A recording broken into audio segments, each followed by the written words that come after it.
ইফতার ছাত্ররা এখন পাগড়ি গ্রহণ করছে।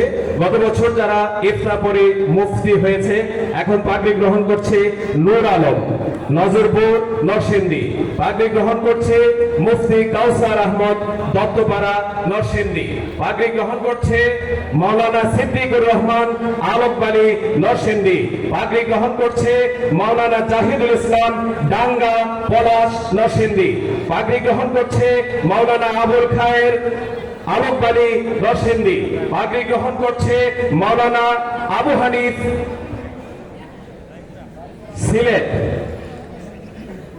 পাগড়ি গ্রহণ করছে মুফতি সাইফুল ইসলাম মুফতি আলিফ হোসেন পিতা জাকির হোসেন দত্তপাড়া নরসিংদী।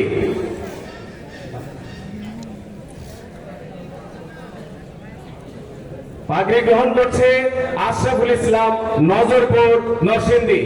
পাগড়ি গ্রহণ করছে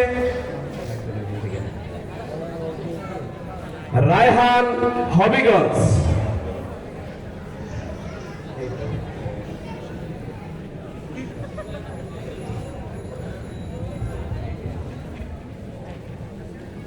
মোহতারাম হাজিরিন, দারুল উলুম দত্তপাড়া মাদ্রাসা নরসিংদী জেলার সারা নরসিংদী জেলার ঐতিহ্যবাহী শিক্ষা প্রতিষ্ঠান, নরসিংদী জেলার সর্ববৃহৎ কওমি মাদ্রাসা।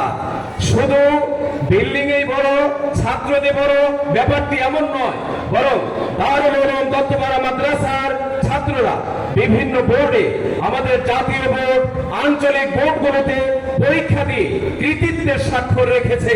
আপনারা শুনে আনন্দিত হবেন। গত বছর নরসিংদী জেলার আঞ্চলিক বোর্ড তানজিমুল মাদারিসুল কওমিয়া নরসিংদী জেলা কওমি মাদ্রাসা পরিষদের হিফজ বিভাগের যে পরীক্ষা হয়, এই পরীক্ষায় নরসিংদী জেলাতে 1 নম্বর স্থান গ্রহণ করেছে আমাদের হিফজ বিভাগের ছাত্র হাফেজ